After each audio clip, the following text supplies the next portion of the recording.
Something gets lost in only looking at the data piece. We're looking at data very too objectively. Who is that person and how does that person relate to the brand? They might think they know what they want. What is it that is happening that's not converting? We have a bunch of these videos that we're putting up. This is actually our second one. So if you're interested in the digital brand and how to approach branding for a digital product, you can watch the first video. Again, like guys, if you are interested in this content by the end, I hope that you leave a comment and maybe subscribe as well. And we'll continue bringing more of this value. So myself, Rudy Manning, I am the founder, now co-founder of Pastilla, a creative digital agency based in Los Angeles. And we've been doing branding, creative, advertising, digital product design for about 16 years now, servicing Fortune 100, 500 clients, as well as startups and so forth. So we've been able to help a lot of companies. And with this series, I really hope to kind of give back a little bit of what we've learned throughout the years. And that's for myself. And today we have Eric Barnett here as a guest. I've had the pleasure of working with Eric for about the past 5 years. And it was a great beginning connection that we ended up having. And we've worked on a lot of major projects in the last 5 years. So Eric, maybe if you can give some background on yourself. Thanks for the setup and also the wonderful introduction. So I'm the CTO of Pastilla, and CTO, working for a full service agency is really the intersection of brand and technology and product. Because when you're looking at the implementation of technology, it's really hard to do that successfully outside the context of the problem you're trying to solve, who you're trying to solve it for, and the customers that you are trying to address when you're solving it. And a lot of programs that aren't considered successes don't fail. A lot of programs fail not because they don't necessarily deliver a working technology solution, but they don't actually deliver the needs of the business, or they don't speak to the right constituents. And so I think what we're going to have the opportunity to talk about here is how the geeks and the designers and the business stakeholders all get together, and what are some what is some glue and what is some sort of foundation underpinning that you can put together to help make sure that those things align before you get started, so that you make sure that everyone is on the right track and can actually solve the problem that the business needs. Yep, absolutely. You started touching on it a little bit, which is, essentially the topic. So I want to kind of like set up a little bit what we're talking about and why we're talking about this idea of the balance between instinct decisions and analytical decisions. And how do you use the two tools essentially to make branding, design, product development, business model, business problems decisions, and even marketing decisions. So, that's really at the core of what we want to talk about.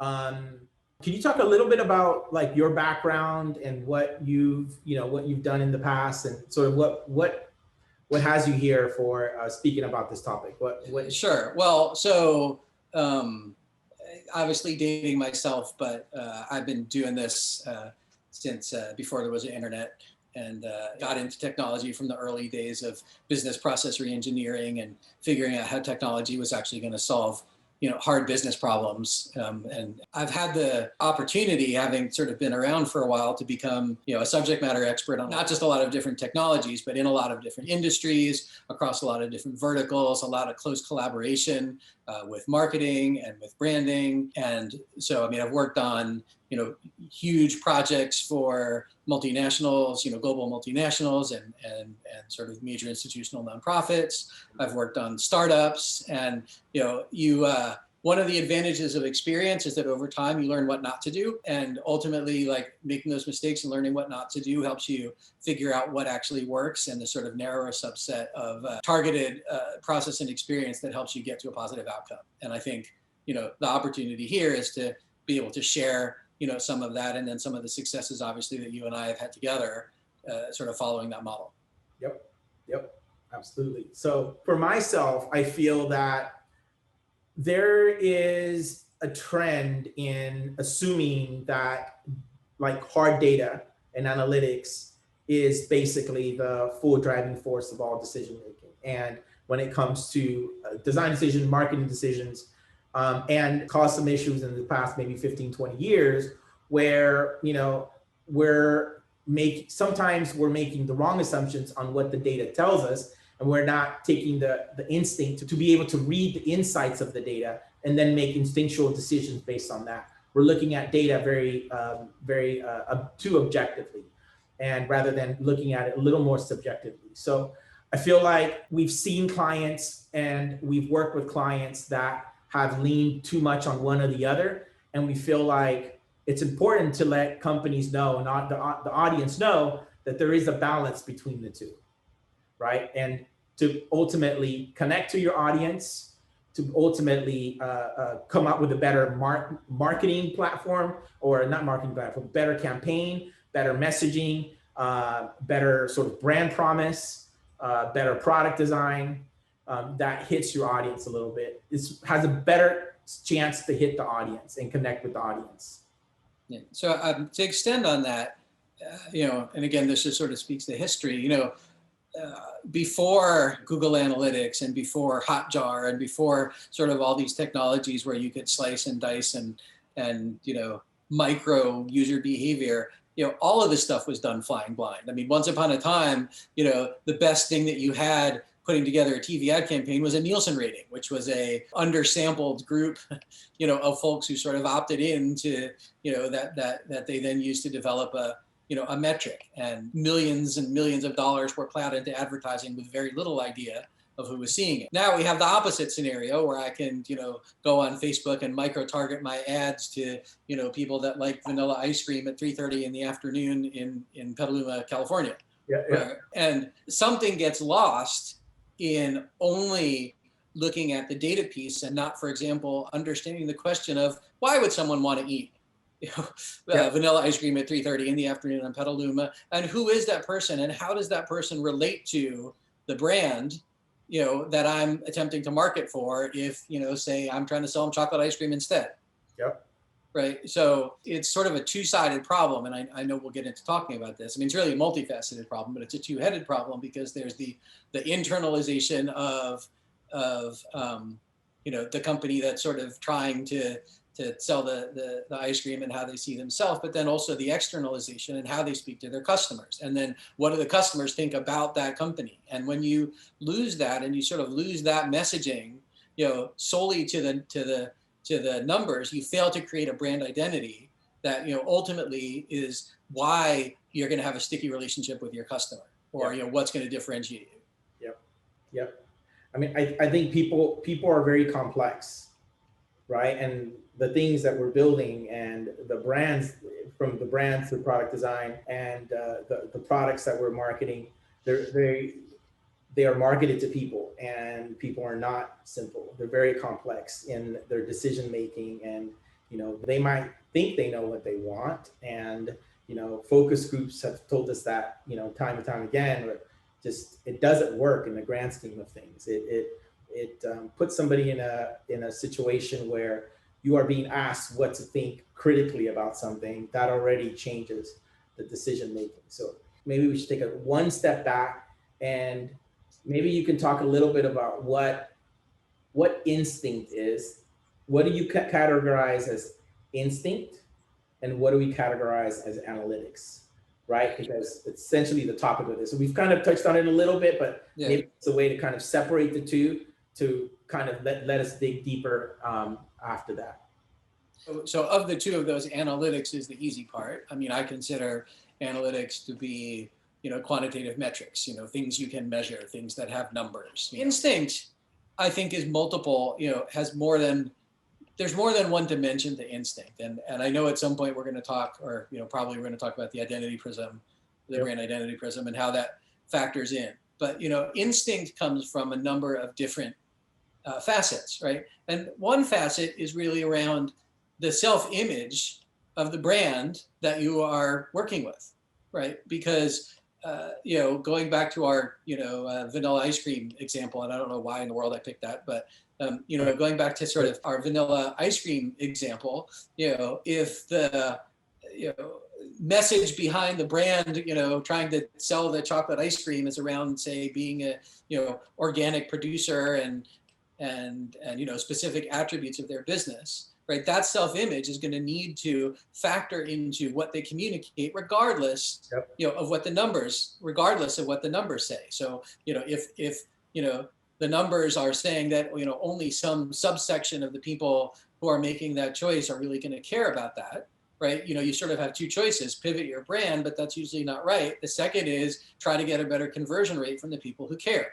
Yep. Right. So that leads you in the direction of taking those numbers and trying to figure out if you can match the dimensions of the self-image of the brand to the prospects, to sort of lead them down the funnel, to ultimately convert them.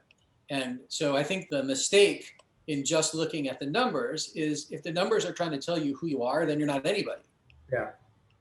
Right. So instinct comes in sort of two dimensions. And one is, how does the brand think about itself and what are its images, what are its values? And then the second is, what does the prospective customer, think about the brand or the product? And so understanding those two sets of instincts and, sort of relying on that to a certain extent, needs to form the anchor or the lens through which you see the analytics or the metrics, because otherwise it's noise. Yep. Yeah, absolutely. I mean, I think, it's interesting because I think it's something I've always done, the instinctual part from the beginning as a designer, been the kind of creative that, like, I'm trying to definitely always see the other side. I mean, it's my personality to a fault that I'm constantly trying to, put myself in somebody else's shoe, right? And that always is try to, it's given me the ability to communicate in ways that I feel somebody else would be able to understand. And one of the things that I've learned along the way, and in one particular project that we did, which is a tobacco campaign for City of Pasadena, was like anti-tobacco, menthol, anti-vaping campaign for high school kids. We were coming up with all these concepts, right? And we were like, okay, the American Lung Association approved these concepts. We got to have the Pasadena Tobacco Control approve these concepts, City of Pasadena Public Health, and the CDC, right? And we knew that we had to push the boundaries when it came to some of these ideas. We knew it kind of had to, like, wake you up in a sense, right? That there was a lot of, other campaigns that were just kind of vanilla. And so we really internally, as we came up with concepts, we definitely were really, we explored really deep what that could be, but there was no boundaries. When we got to a place where we were comfortable with some of the concepts, and I guess this is kind of where I'm getting at. This is kind of, I guess, quantitative, qualitative. I'm curious to see what you would think where that lived, but we literally took the ideas directly to the source. So, like, these were for high schools. We stood outside of a high school and literally showed the comps for about a couple of weeks. We recorded them, listened to their reactions, see which ones resonated the most. And it wasn't necessarily like the most popular ones. It just helped us guide, the decision-making as we started narrowing down the ideas, and also help the Pasadena Tobacco Control and all the different stakeholders, CDC, approve the concepts and gave them, comfort that they were going to resonate.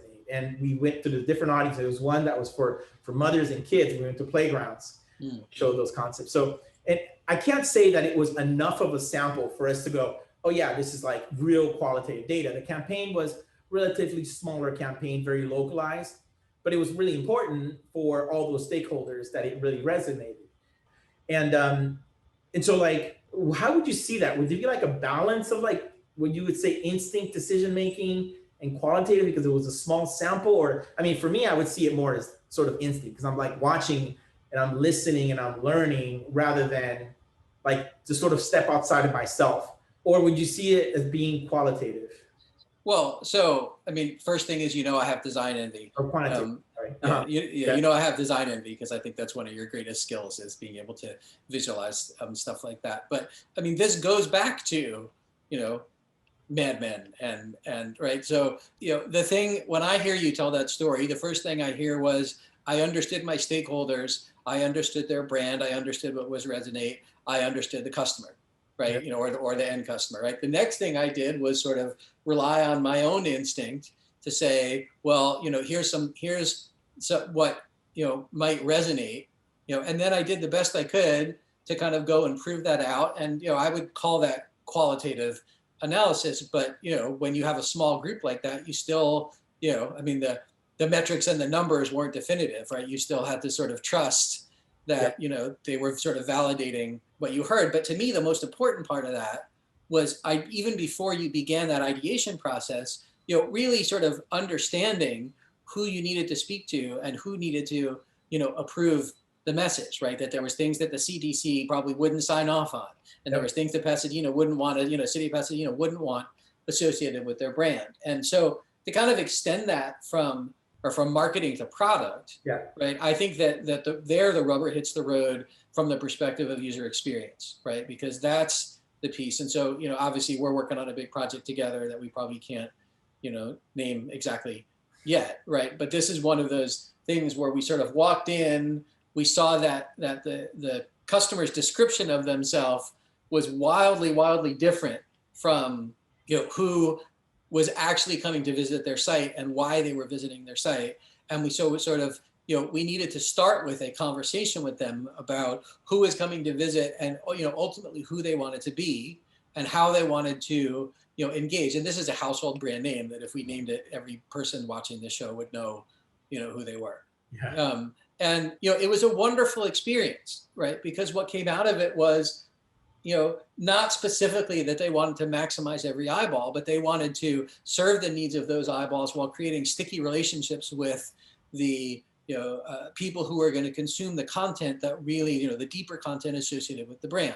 Yeah. And then our job became to, you know, take their instincts and take those numbers and turn them into, you know, user experience that managed to surprise and delight people who were coming there for the reason they were coming there, while also, you know, taking that subset of folks that they wanted to be sticky with and, you know, giving them the rabbit holes to, you know, keep that level of engagement up. And, speaking for myself, I'm super happy with how that worked out. And if we hadn't sort of relied on their instincts and ours and only gone from the perspective of the numbers, I think we would have missed a great opportunity. Yep.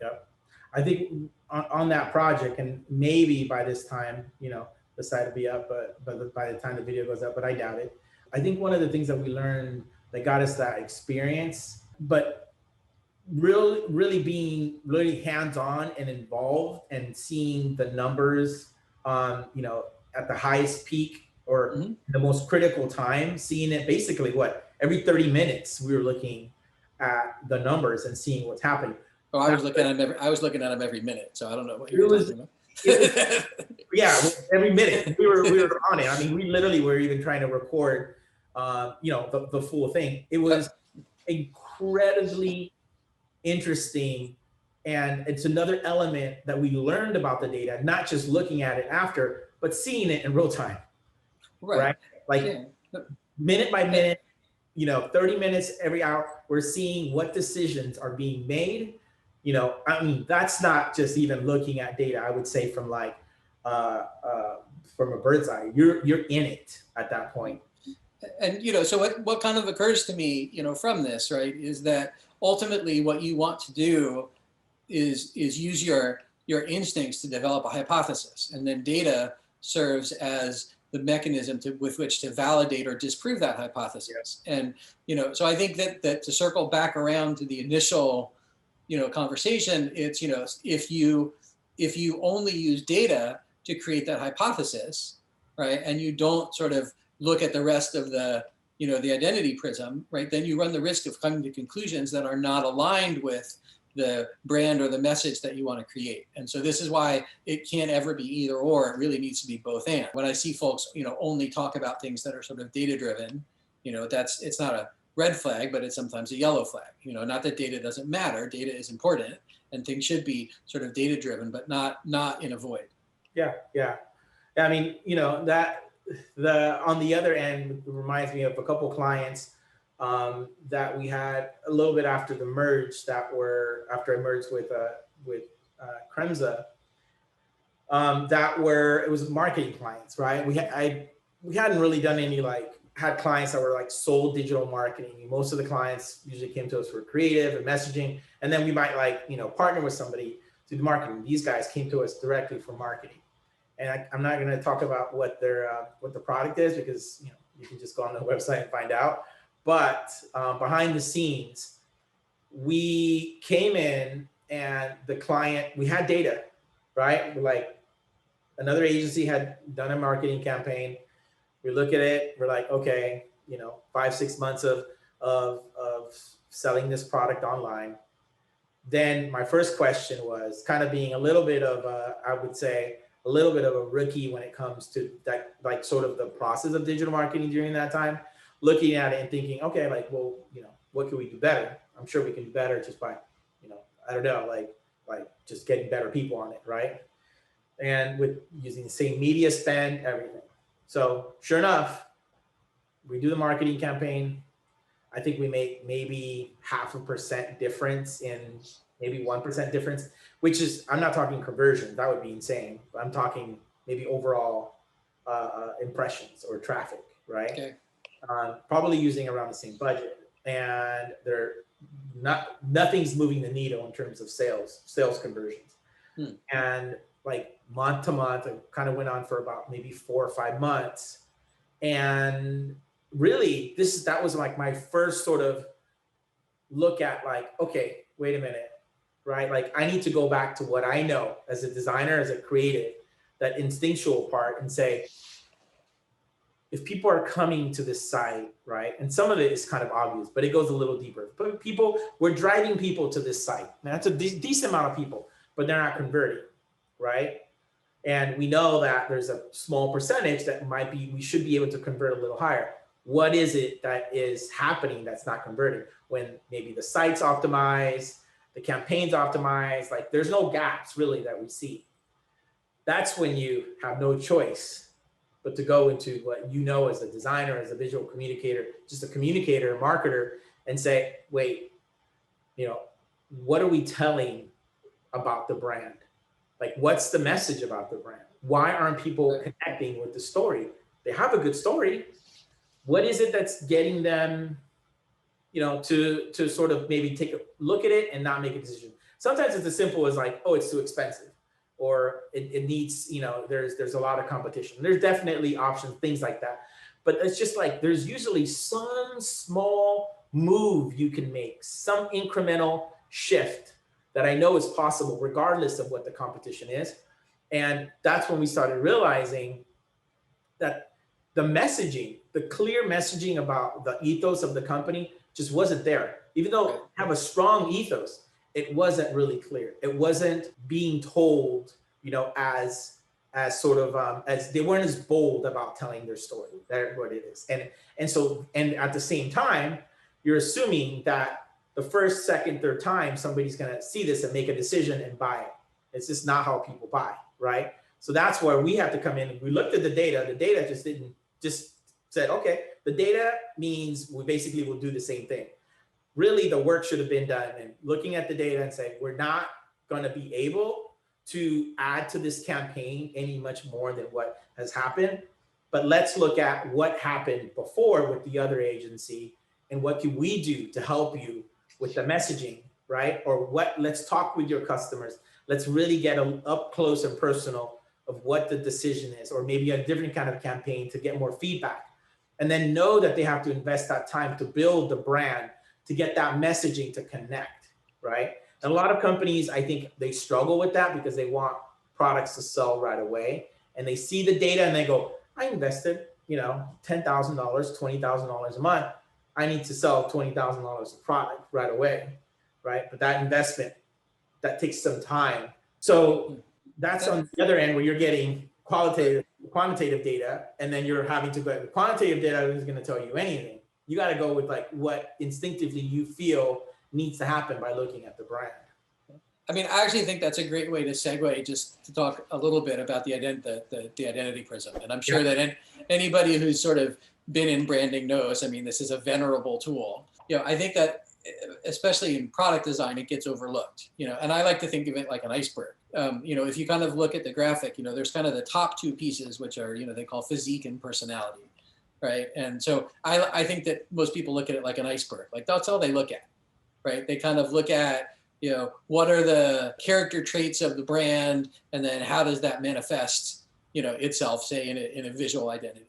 Yeah. And if you do that, you're missing all the stuff that's under the water. You're missing all the deep stuff, right? Because it's the culture and the self-image, how the brand sees itself, and then how that manifests itself in their relationship with their customers. And then just as importantly, in reflection, what do customers think about their association with the brand, right? Which is, the part I think that gets the most overlooked. What does it mean when people see me carrying around my Louis Vuitton, right? Right, which is important, because that is a big part of, when people decide to convert or do something, like that's a huge part of that decision, right? It isn't just what do I think about the product, it's what do people think about me, the fact that I'm engaged with this product, right? So the story that you just told, right, was huge with regards to, hey, we saw things related to the numbers, we tried to sort of, make tweaks and adjustments, and it didn't move the needle, right? And it didn't move the needle because it didn't speak to, ultimately, that attempt didn't speak to that externalization. It didn't speak to the relationship that the customer had with the brand, nor their perception of what it meant that they were engaged with the brand and what that meant sort of externally. And so what I heard you say is, then we went back around and we refactored for that, right? But that was sort of, peeking under the water, and, really sort of looking and saying, how does this company see itself? What is their values? How does that resonate with the customer on the other end? And, how does that resonate with the customer's perception of themselves as relates to the brand? Right. And you can look at numbers through those lenses, right? You really can. I mean, again, back on the project we did, that's exactly what we did. You can look at numbers right through those types of lenses. Oh, that's true. But I like the iceberg. I mean, we use that in branding a lot. It's just the iceberg metaphor, which is, everything you see, and then everything sort of that has gotten to build that, like, the physique and the personality, the visual aspect of it, and everything underneath. So I know there's times where you only using instinct because the company has just started right from, as you say, like a greenfield opportunity, right? And then there's sometimes where you have a good amount of data, and then you want to, or maybe there hasn't been data, and you want to start building some data, or getting data to help you make some more instinctual decisions, or get some small insights. But there's also a time maybe to use both. And one case study, one time that we ended up coming into that was probably a little more quantitative than qualitative, was the city of Pasadena, another marketing campaign we did for them, the economic development department, where Pasadena has, at least at that time, it's kind of maybe shifted a little bit since then, but it didn't have such a good reputation when it come to, it didn't have a good reputation in terms of doing business in Pasadena, especially brick and mortar, right? Tons of restaurants, tons of retail, but there was some hesitancy with the value, the cost against the value. And it was sort of high level, and the economic development department came to us to help sort of reframe that a little bit. Like, how can we sort of give people a better sense of what Pasadena does and who they are? So we basically took the different audiences that we know are important, and we just had conversations with them. And from those conversations, I just took notes. We took those notes, made them into questions, and basically came up with a survey that then from those conversations, we try to pull some, I guess, quantitative data there. And then we sent it to a couple of huge lists that the economic development department had. And we sent that out to get information on those questions. The bigger story is like, what, Pasadena is great. People love Pasadena, but they don't understand the value, or it isn't clear of what the value is of paying so much more for being in Pasadena. And the square footage rates, is basically the leasing rates, are high comparatively to, looking at somebody like Santa Monica, which is obviously going to be much higher. Pasadena was close to that, but didn't feel like it gave you that kind of high value.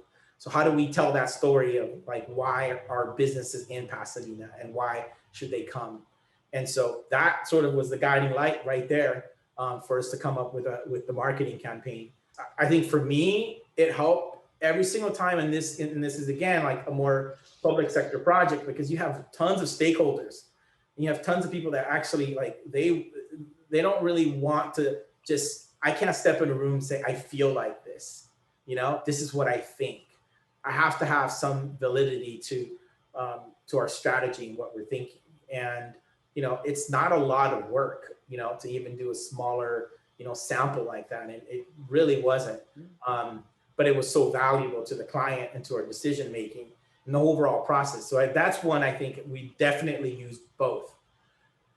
Well, I think it's always both, right? I mean, personally, I don't think, but I think you hit the nail on the head in terms of process, right? So if you're dealing with a scenario where, it's a well-established, entity or a well-established brand or so on and so forth, and you start with a whole bunch of numbers, a bunch of data and a bunch of, metrics and a bunch of stuff that you can work with. And in some cases you're not, but in both cases, the process is really the same, right? You're going to start by creating a hypothesis.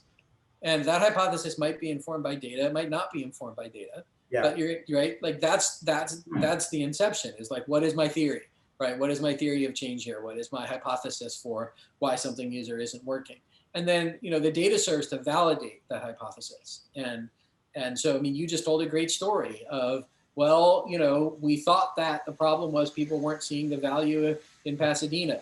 First we went to lunch and went to and spoke to some business owners. And when we thought that validated it, then we created a survey. And when we thought that validated it, right? I mean, you built your data sets in that case from non-existent to validate your thought. And if at some point you had learned that's not the problem, right, then you would have had to pivot to a different hypothesis. Yeah. Right. So now sometimes the hypothesis can be data driven, right? Because it might be that it's like, oh, well, hey, we just got an insight that, 72% of the, people coming to this website are doing it for this reason, and then they bounce and leave. Yeah. Right. And so that tells us something. Yeah. Right. But at the end of the day, that's really the job, is to marry the hypothesis that you develop with whatever data you have. And when you don't have data, create it. I mean, this is always one of the things about startups, because, I'm a big proponent of, don't build until you have vetted your hypothesis in some way. Yeah. Right. Because otherwise you end up pivoting after you built a bunch of expensive stuff. Right. And that's way more expensive than pivoting after you've, say, drawn a sketch or, created a simple landing page or, whatever the case might be. Unless your business is actually, rooted in some sort of technological advancement. Yeah, absolutely. I mean, it actually might not be a bad idea for another video, to be honest. So okay. So I think that's actually a really good transition to the next. Actually, I need to write another article, and I'm slow with my titles, so I think I'm going to talk about that one. Yeah, that would be pretty awesome. Which, by the way, everything we're talking about is actually in an article that Eric wrote on our blog called Instinct and Analytics and Why They're Both Always Right. That's the right title, right? Yes. Yeah. And so we got a couple more things. And I think one of them is actually quite interesting, because this next section, I find a lot of companies, at least that come to us, have this problem, or this, they come to us at this point where it's a brand new company. There isn't anything. There's no metrics. Like the project we're working with Cedars-Sinai, I can at least say that, there isn't it's a data project, but there isn't a lot of real data that we have yet, right? And we haven't even gotten to that part of it when it actually launches. But there's a lot of our clients come with that, like, as you say, that greenfield opportunity. We're starting from brand new. There isn't any data. There's no metrics. Could you talk a little bit about that and expand on that, like how you did in the article? Sure. I guess my experience here more so than with Cedars is just some of the work, some of the experiences I've had with startups. And, honestly, more of them fall into the bucket of making mistakes than sort of, I think, getting it right. And part of the reason for that is just, again, sort of a desire to over-engineer themselves, from the door. So, I think that any, good startup or any business, again, it starts with a hypothesis, right? And so there's always this question that you want to ask, right? And every startup should be asking themselves that question: what does the world look like when we get done with it, right? And that initially comes from ideation, right? That's an instinct, right? Very rarely does someone wake up, look at a bunch of numbers and say, hey, I have an idea to, like change this business or disrupt this model or whatever, so that your investment sort of increases,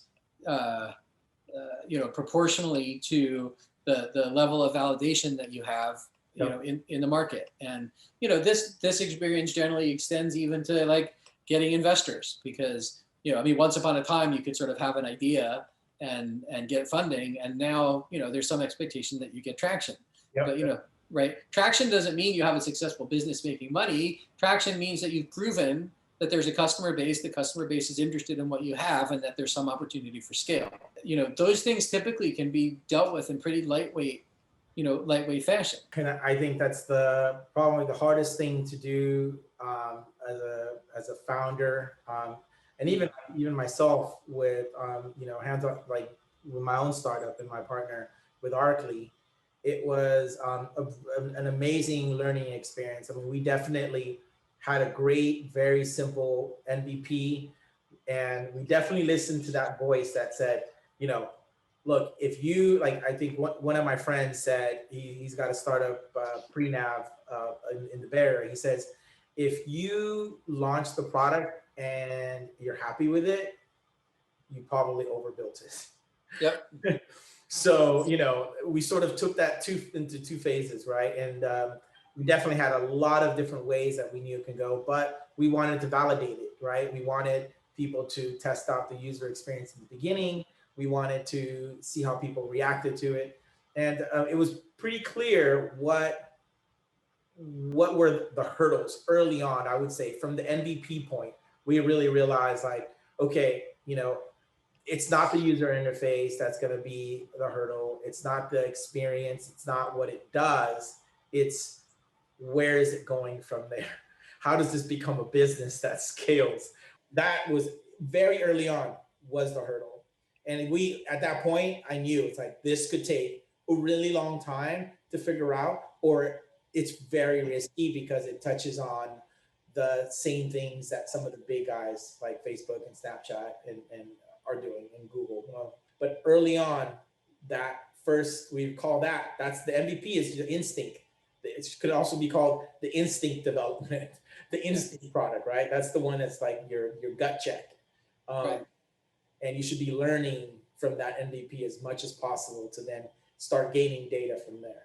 I was just going to say, in both of my last two startups, both of which, neither of which was a failure, but neither of which was a huge success. We managed to get past that first hurdle successfully. Yeah. So with eParachute, that was a little bit of an anomaly because it was already starting with a big brand. Yeah. But we managed to correctly gauge the market need for a digitization of that IP, in a way that spoke to, the core value of the brand, sort of need to translate the book experience into sort of a more, nimble digital online product. And, yeah. I can certainly call it a success. We've had hundreds of thousands of people in there. Yeah. Unfortunately, the passing of the author sort of led to a impasse. So we sort of, I'm not going to get to see, I don't think it sort of built to its fruition. But that was really a great example of being able to marry, the brand ethos and the IP with the understanding of the consumer need and who the product was. And yeah. The reason I talk about this, and just as a sort of, interesting aside, is that one of the things about that particular brand was that it was about empowering the individual. right? It was really, so that it's for job hunters and career changers, and it's really about empowering you to find the career of your dreams. Yep. And one of the underpinnings of this is this thing called the job flower, which is really sort of a data schema, if you will, of things about yourself that help describe you in the context of the world of work. And coming into it initially, being a good engineer, the first thing that I thought to myself was, oh, well, if people just, sort of, could use this format to describe themselves, then you could build a better mousetrap for people who are hiring people and filter out all the candidates that didn't actually fit. Yeah. And so what I heard from the author, which helped me really, it was a real eye opener for me in my life, was you've got it completely backwards. That's the last thing you want to do, because then you're not actually helping the person to find the job of their dreams, and that's our customer. Like that's who the book is written for. So, it was really important to understand that, if you were going to do something like that, it had to be in service of the empowerment of the individual in order to match with, the culture and the self-image of the underlying intellectual property. And it was a huge, wonderful, and still one of my favorite things I've ever done. Wonderful and eye-opening experience, and really educational. But it speaks directly to, listening to that instinct and understanding. Because there was many a wrestle between founders until we sort of came around to that sort of point of view that was supported by the foundation that the company had been built on. Yeah, that's great. I don't know if this directly ties into what you're saying, but there's a statement that there's something that I grabbed from the article that you said. It said, when data doesn't agree, don't conclude that your client is wrong. Right. Well, exactly. Right. Because it's not, there's nobody that's ever quote unquote wrong in those kind of scenarios, right? It's two different views. Like what that tells me, going back to the brand prism, is that the externalization and the internalization don't match. Yeah. Right. And so the goal is to help, bridge that gap by helping the client understand about their audience, but then also making sure that whatever it is that the client thinks about themselves is being manifested, like in the case that you described earlier, where it wasn't. Yeah. Right. And that success is generally when all of those things align. And sometimes that means that you're addressing a smaller pool, and that just has to be accepted, right? Because if your unit, for any product, the prospective customer set is everybody in the world, but the reality is that that's not the case, yeah. Right? I mean, even if you're selling a commodity, even if you're selling soap, there's still a difference between the people that you're selling the, high value, organic, sustainably farmed soap to, and, the people that are buying ivory, that they've been buying ivory for the last 30 years because their dad bought ivory. Yeah. Right. So, when the client and the data disagree, it means that they don't agree on both sides of that prism. Yeah. And, your job becomes to try to bridge that gap. Yeah. Not to try to say that anybody's wrong. I love that because, it's a process, it definitely is a process, and it takes different perspectives like that to be able to to build anything beautiful and to come up with a beautiful campaign, and that really connects with audiences. It's really at the end, like you said, they're both right. They're both important. How you approach instinct and how you approach analytics all depends on the type of product, ultimately the media, like what you're building, whether it's an app, whether it's an ad campaign, whether it's a video or animation, a commercial. Both of those are really important, and some of those decision making. Then really, like a great creative and a great designer is using both to be Absolutely. Able to serve their clients and build brands that are like relevant and impactful, and that's awesome. Well, thank you guys. Thank you, Eric. This has been it's great. I know you're going to be writing a couple more articles, so I'm definitely going to take a look at those and see which ones we maybe want to turn into some more video content. But this definitely won't be our last video. I got a title from this one, so yeah. Okay. Yeah. Absolutely. And again, guys, like if, we're going to continue doing these videos. I mean, this is only our second one. So just, you subscribe below so you can get some notifications as to when we continue uploading them. We'd love your thoughts and your comments on like, how it helped, or maybe something else you guys might be looking for and wanting to learn a little bit more, whether you're a CTO, like I said, a founder, a marketer, and and we want to take the experience that we have, the value that we bring to our clients, and be able to tell those stories and hopefully help somebody else who's out there. So thank you guys, and thank you, Eric. Thank you for having me. I'm curious to see how it turns out.